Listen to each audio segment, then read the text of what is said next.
کہا جاتا ہے کہ جمہوریت میں صرف انتخابی مقابلے کا نام نہیں بلکہ دراصل یہ کارکردگی کے موازنے کا نظام ہے۔ آج کا اہم سوال ہے کہ پاکستان کے دو بڑے صوبوں پنجاب اور سندھ میں گورننس اور پرفارمنس کس کی بہتر ہے؟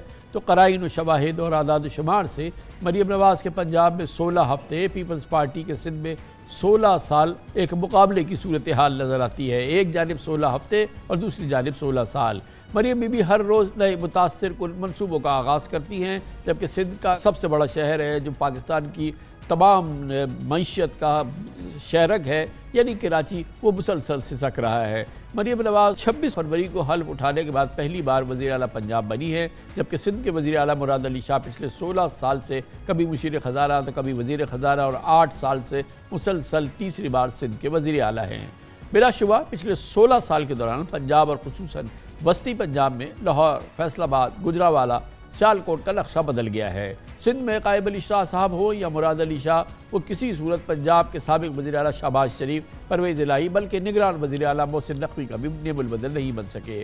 شہباز شریف نے لاہور کی اورنج لائن ٹرین دی، جبکہ اس کے علاوہ راولپنڈی اور ملتان میں میٹرو بسز دی، جبکہ پرویز الہی نے پنجاب کو 1122 کی بہت ہی شاندار ریسکیو سروس دی اور بہت سارے بہت ہی قابل ذکر کام کیے۔ یہ تاثر عام ہے کہ مریم نواز میں اپنے چچا شہباز شریف کے انداز حکمرانی کی جھلک آ رہی ہے، اور پچھلے 16 ہفتوں سے مریم نواز کی پنجاب میں امن و امان، صحت و تعلیم، عوامی فلاح و بہبود اور جدید انفراسٹرکچر سمیت مختلف شعبوں کے حوالے سے کافی فوکس نظر آ رہا ہے۔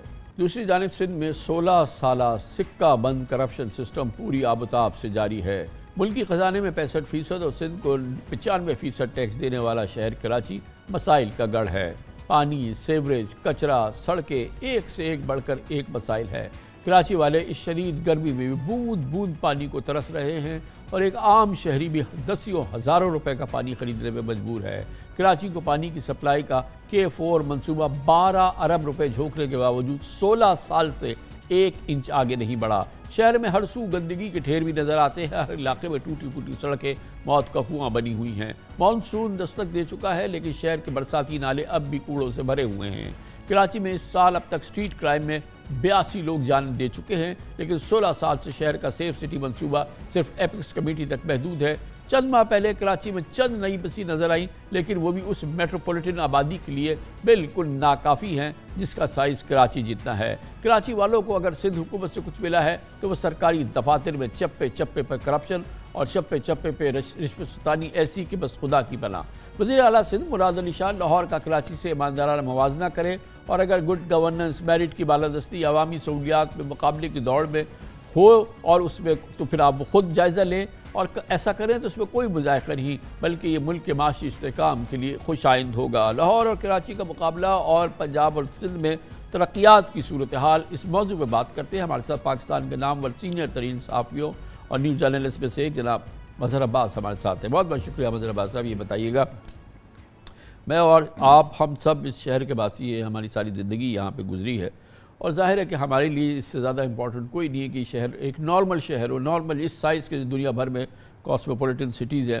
لیکن دیکھیں نا، اس سے پہلے جو کچھ بھی ہوتا رہا، لیکن براہ راست 16 سال پیپلز پارٹی کی حکومت رہی ہے۔ میں اور آپ یہاں پہ رہتے ہیں، ہم لاہور بھی جاتے ہیں، ہم وہاں کا مشاہدہ بھی کرتے ہیں، چاہے نواز شریف ہوں، چاہے شہباز شریف ہوں، چاہے پرویز الہی ہوں، چاہے محسن نقوی ہو، ایک سے ایک وہاں پہ کام ہوئے ہیں، اور جس نے اس شہر کی کم از کم صورتحال دیکھنے میں تو بالکل بدل دی ہے۔ کیا وجہ ہے کہ پیپلز پارٹی یہاں پہ صاف نظام یا کرپشن سے پاک نظام تو دور کی بات ہے، بنیادی بالکل چیزیں بھی ڈیلیور نہیں کر سکی؟ کامران دیکھیے، لاہور بہتر ہوا ہے اور کراچی بہتر تھا، اور بہتر سے بدتر ہو گیا۔ اگر اس کا جائزہ لیا جائے، اور جس طرح آپ نے کہا کہ ہم نے کوئی 30-40 سال سے زیادہ عرصے اس شہر میں تو صرف رپورٹنگ کی ہے، باقی تو ہم نے اسٹوڈنٹ لائف وغیرہ کو چھوڑ بھی دیں۔ اسی شہر میں میں نے ٹرانس میں بھی سفر کیا ہے، اسی شہر میں میں نے سرکولر ریلوے سے بھی سفر کیا ہے، اسی شہر میں میں نے KTC بس سے بھی سفر کیا ہے۔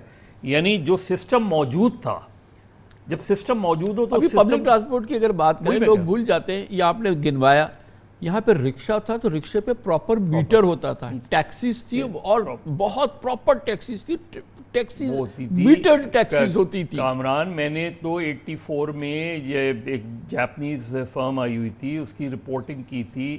انہوں نے پورا ایک میپ ان کو بنا کے دیا تھا کہ جی آپ صرف اس شہر میں، اس وقت 84 کی بات کر رہا ہوں، اس شہر میں 5000 لارج سائز بسز لے آئیں، ملٹیپل ٹرانسپورٹ نہ رکھیں، سرکولر ریلوے ہے اور یہ لارج سائز بسز لے آئیں تو کراچی کا جو ٹرانسپورٹ سسٹم ہے وہ بہت حد تک حل ہو جائے گا. یہاں ڈپوز بھیج دیے گئے. یہ جو آپ نے بات کی نا کہ کرپشن اتنی ڈیپ روٹڈ ہو گئی ہے کہ آپ، میں پڑھ رہا تھا کہیں کہ گورنر عباسی صاحب جب تھے یہاں، اس زمانے میں بھی عجیب و غریب یہ کانسیپٹ لایا گیا تھا کہ کراچی میں کچی آبادیاں بنائی جائیں.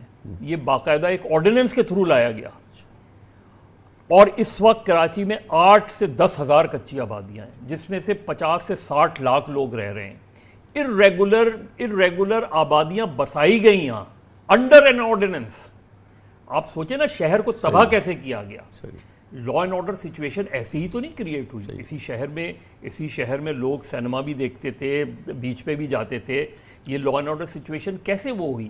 پھر یہاں ایڈوانٹیج یہ تھا کہ پیپلز پارٹی، جیسے آپ نے کہا کہ 2008 سے اگر ہم آج تک کا موازنہ لیں، ایک اچھا بڑا پیریڈ ہوتا ہے. اس سے پہلے کی ہم حکومتیں نہیں گن رہے ہیں. آپ صرف اس میں دیکھیں تو اس میں یہ ایکسپیکٹ کر رہا تھا کہ کیونکہ دیکھیں کراچی سندھ کا دارالخلافہ ہے، کراچی پاکستان کا اکنامک ہب ہے، اور کراچی اگر کراچی چلے گا تو نہ صرف سندھ چلے گا بلکہ پاکستان چلے گا.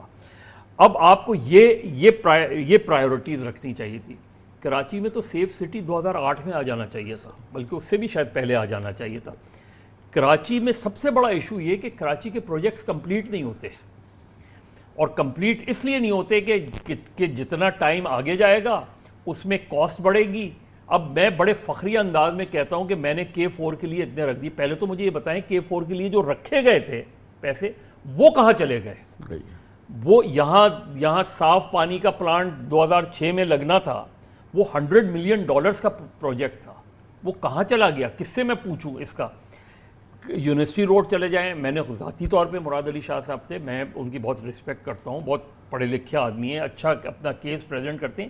میں نے کہا شاہ صاحب مجھے بتائیں نا کہ آپ نے پہلے یونیورسٹی روڈ بنائی ہیں، 6 مہینے اس میں لگے، پھر یکایک ایک پروجیکٹ آ گیا. تو کیا ہمارے یہاں ویژنری، اور یہ ایک تو نہیں ہے، یہ اس طرح کی تو میرے خیال میں 1 درجن بڑی والی روڈز ہیں جو بنی اور ادھیڑ دی. اب دیکھیں نا یہ جو جس کی شرجیل میمن صاحب بات کر رہے تھے، ٹھیک ہے کہ آپ اتنی ساری بسز لا رہے ہیں، لیکن میں نے خود ان سے کہا، میں نے کہا کہ اس کے لیے وہ روڈز کدھر ہیں جن روڈز پہ یہ بسیں چلیں گی؟ لیکن وہ اتنی ساری تو نہیں ہے نا. جس شہر کی آبادی 2.5 کروڑ ہے وہاں پہ 15 سال بعد اگر 400 یا 300 بسز آ گئی تو وہ اتنی مطلب. اور دیکھیں وہی جو ابھی بات کر رہے تھے آپ، پرابلم کہاں آ رہی ہے؟ پرابلم یہ آ رہی ہے کہ اب جیسے کیوں جون میں نالوں کی صفائی ہوتی ہے؟ جب بارش آ رہی ہوتی ہے، یعنی بادل برس رہے ہوتے ہیں تو آپ نالوں کی صفائی کر رہے ہوتے ہیں. بھائی یہ اپریل میں کیوں نہیں ہوتی نالوں کی صفائی؟ یہ مسلسل کیوں نہیں ہوتی نالوں کی صفائی اس میں؟ پھر اسی طریقے سے آپ ہائی رائز پروجیکٹس دیکھ لیں آپ، یعنی کوئی ایک نقشہ ہوتا ہے نا اس کا. وہ نقشے کی بنیاد پہ نہیں، وہ تو رشوت کی بنیاد پہ دیے جاتے ہیں. یہی میں کہہ رہا ہوں نا کہ آپ یہ دیکھیں نا کہ یہ جو ساری چیزیں ہیں اس کا تعلق براہ راست گورننس سے ہے.